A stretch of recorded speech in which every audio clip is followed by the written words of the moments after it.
we start tonight with you, Dr. Carson. You are a successful neurosurgeon, but you admit that you have had to study up when it comes to foreign policy, saying there's a lot to learn. Your critics say that your inexperience shows. You suggested that the Baltic states are not a part of NATO. Just months ago, you were unfamiliar with the major political parties and government in Israel. And domestically, you thought Alan Greenspan had been Treasury Secretary instead of Federal Reserve Chair. Aren't these basic mistakes? And don't they raise legitimate questions about whether you are ready to be president? Well, I could take issue with all of those things, but we don't have time. But I will say, we have a debate here tonight, and we will have an opportunity to explore those areas. And I'm looking very much forward to demonstrating that, in fact, the thing that is probably most important is having a brain, and to be able to figure things out and learn things very rapidly. So, you know, experience comes from a large number of different arenas. And America became a great nation early on, not because it was flooded with politicians, but because it was flooded with people who understood the value of personal responsibility, hard work, creativity, innovation, and that's what will get us on the right track now as well. In one of his first acts as Commander-in-Chief, President Obama signed an executive order banning enhanced interrogation techniques in fighting terror. As president, would you bring back waterboarding? Well, thank you, Megan. I wasn't sure I was going to get to talk again. We have a lot for you, don't worry. Fear not, you may rue that request. All right. You know, what we do in order to get the information that we need is our business. And I wouldn't necessarily be broadcasting to everybody what we're going to do. You know, we've gotten into this mindset of fighting politically correct wars. There is no such thing as a politically correct war. And the left, of course, will say Carson doesn't believe in the Geneva Convention. Carson doesn't believe in fighting stupid wars. And what we have to remember is we want to utilize the tremendous intellect that we have in the military to win wars. And I've talked to a lot of the generals, a lot of our advanced people, and believe me, if we gave them the mission, which is what the Commander-in-Chief does, they would be able to carry it out. And if we don't tie their hands behind their back, they will do it extremely effectively.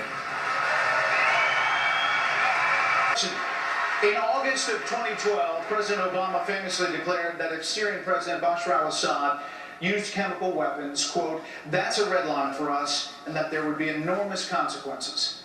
1 year later, with overwhelming evidence that Assad had in fact used chemical weapons and crossed that red line, President Obama declined to use military force against the Assad regime. As president, would you have used military force there? Well, what we have to stop and think about is the fact that we have weakened ourselves militarily to such an extent that it affects all of our military policies. Our Navy is at its smallest size since 1917. Our Air Force since 1940. In recent testimony, the Commandant of the Marine Corps said half of the non-deployed units were not ready. And, you know, the sequester is cutting the heart out of our personnel. Our generals are retiring because they don't want to be part of this. And at the same time, our enemies are increasing. Our friends can't trust us anymore. You know, Ukraine was a nuclear-armed state. They gave away their nuclear arms with the understanding that we would protect them. We won't even give them offensive weapons. You know, we turned our back on Israel, our ally. You know, and in a situation like that, of course, Obama's not going to be able to do anything. I would shore up our military first, because if you don't get the military right, nothing else is going to work. Question you about God and his role, but also one of the issues that the public was very interested in, and we touched on it earlier, is race relations in this country and how divided we seem right now. And what, if anything, you would do as the next president to help heal that divide? Well, I think the bully pulpit is a wonderful place to start healing that divide. You know, we have the purveyors of hatred who take every single incident between people of two races and try to make a race war out of it and drive wedges into people. And this does not need to be done. What we need to think about instead, you know, I was asked by an NPR reporter once, why don't I talk about race that often? I said, it's because I'm a neurosurgeon. And she thought that was a strange response. And I said, you see, when I take someone to the operating room, I'm actually operating on the thing that makes them who they are. The skin doesn't make them who they are. The hair doesn't make them who they are. And it's time for us to move beyond that, because, you know, our strength as a nation comes in our unity. We are the United States of America, not the divided states. And those who want to destroy us are trying to divide us, and we shouldn't let them do it. Thank you. Dr. Carson, closing statement. Well, I haven't said anything about me being the only one to do anything, so let me try that. I'm the only one to separate Siamese twins. The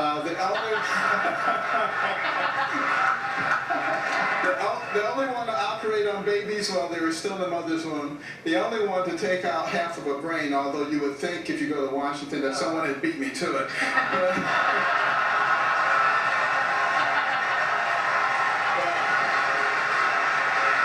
But I'm very hopeful that I'm not the only one who's willing to pick up the baton of freedom, because freedom is not free and we must fight for it every day. Every one of us must fight for it because we're fighting for our children and the next generation.